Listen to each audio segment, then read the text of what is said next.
My name's Terry Slayball. I'm the Director of Aviation for the City of Dayton. The City of Dayton owns and operates the Dayton International Airport. At approximately 12:30 today, we had a accident on the airport.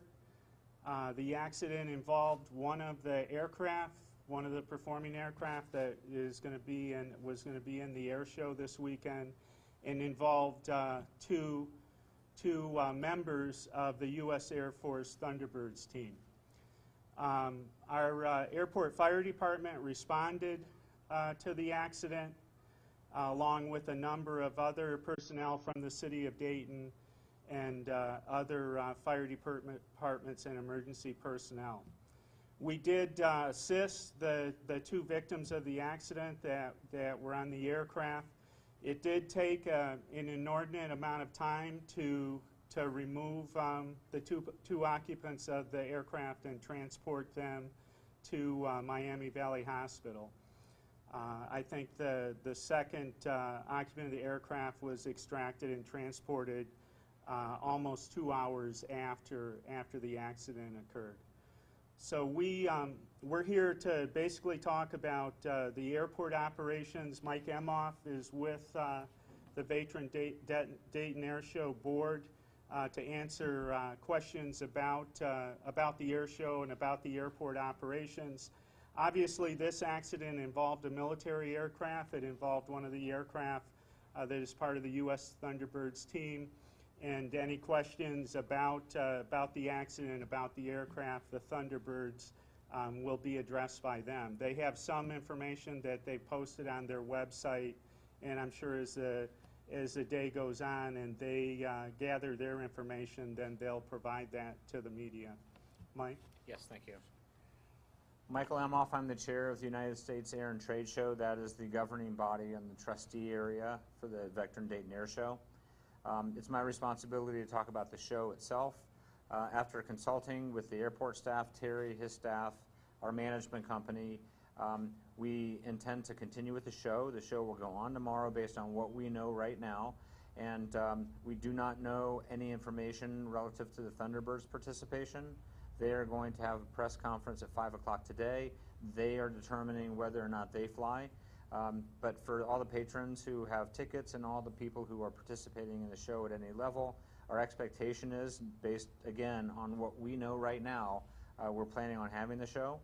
We expect the weather to be good, and there's really not much else that we have. It's pretty straightforward. So at this point, if there are any questions, we'll try to answer any questions, and if we can't, we'll let you know that we just don't have the information. What are the injuries and conditions of the two people who reported? That we don't know. And so that's all managed by the Thunderbirds, and that'll be part of their press release at 5.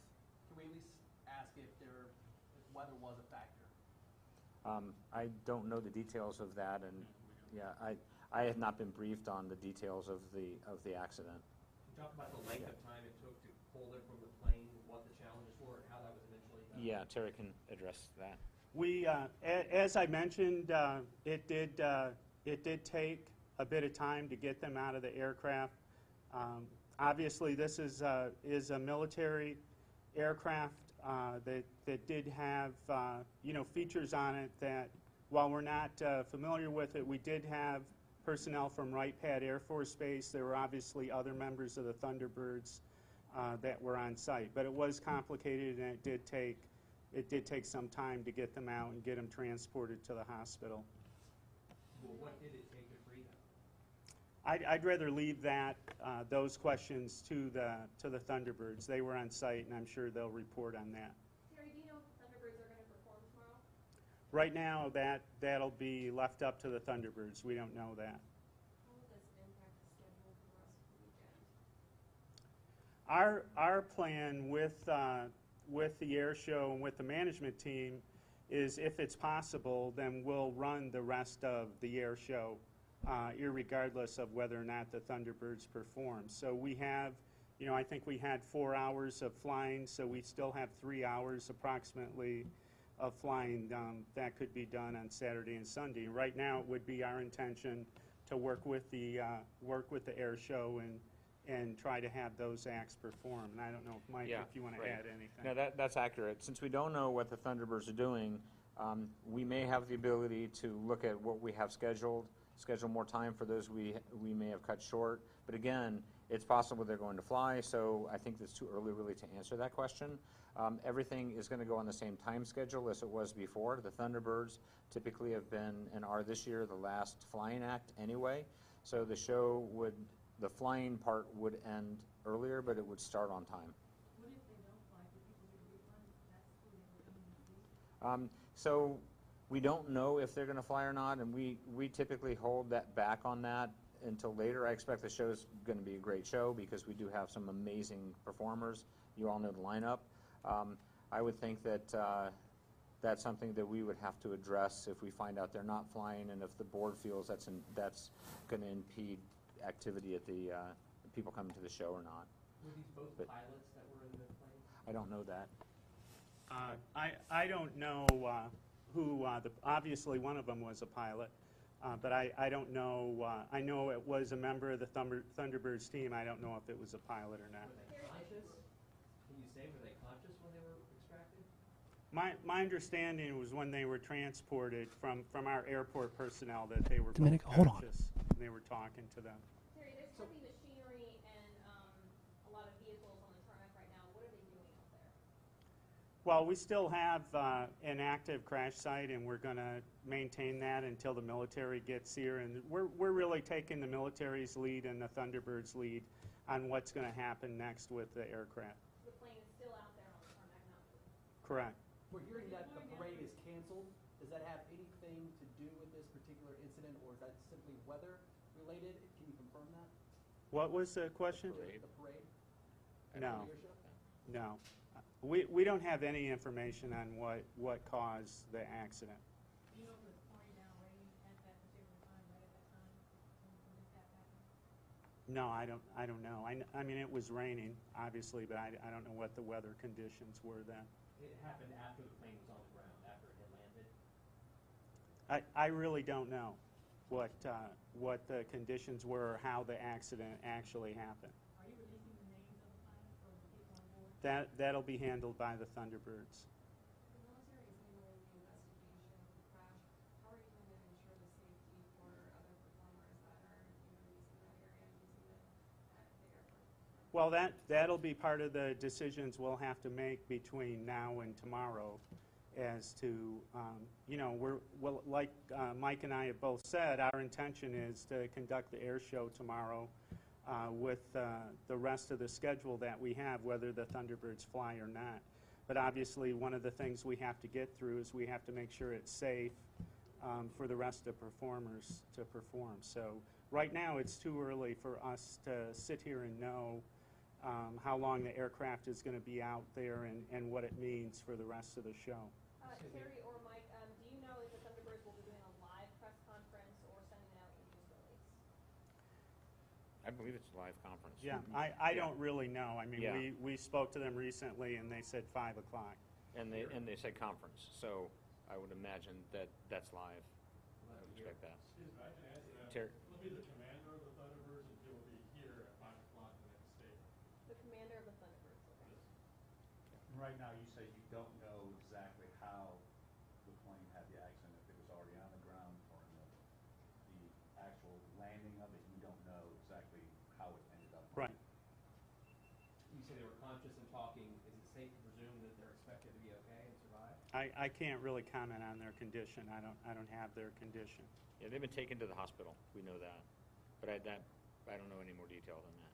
Can you talk a little bit more about the response from the airport's fire department?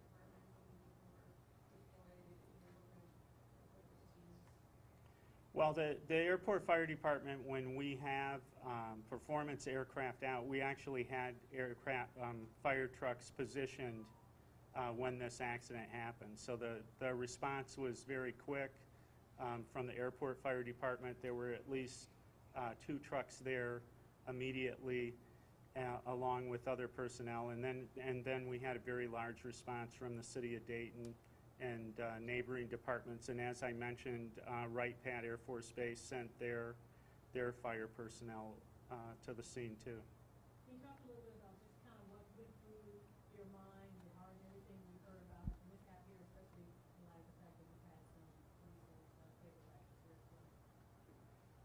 Well, I think we have a lot of responsibility because we are operating a commercial airport. We do have commercial flights that are operating. So of course, the first thing we're concerned about is the personnel the people that are involved in the accident, life and safety, and then the operation of the airport. We were able to very quickly open the airport, and we were able to continue to operate the airport for commercial traffic. Yeah, from my perspective, look, we're all people. Yeah, I mean, we're all individuals, and we have feelings, and, when you first hear about something like this, you pray that everything is okay for the health of those involved, and certainly that's what I did. Then once you understand that that's under control and it's out of my control, for example, then you start working on what I can do, what's next. My job as the chair of the air show is to ensure that we produce a safe, quality show for our community. And so that shifts to that from my thinking, and that's where I'm at. So Terry's on the airport side, I'm on the air show side, and we kind of split there, and we have two different thoughts, but we have to work together. I can't do my job as the air show chair if we don't have the facility to do it. And we can't answer for things we don't know, and so some of the things are still up in the air, like whether or not the Thunderbirds are going to perform. Mike, who makes the decision on whether or not it's safe out there for them to perform, like today? Yeah. I don't know who decided today was good to go, but I would imagine that was all on the Thunderbird side. So you don't have any? That was not an air show related incident, as far as I understand. But in terms of the airport, Terry's responsible for making sure that the airport is in the right condition and that all protocols are managed, and I'm sure they do that, and I'm sure they did that in this case. Did you say the airport continued to operate or had to shut down at any point? When the accident first occurred, I mean, that accident was called in from the control tower to the airport. The airport fire department at that moment were closed. We declared an emergency, but we were able to continue with traffic that was inbound to the airport and continued to move commercial traffic in and out in a pretty short amount of time.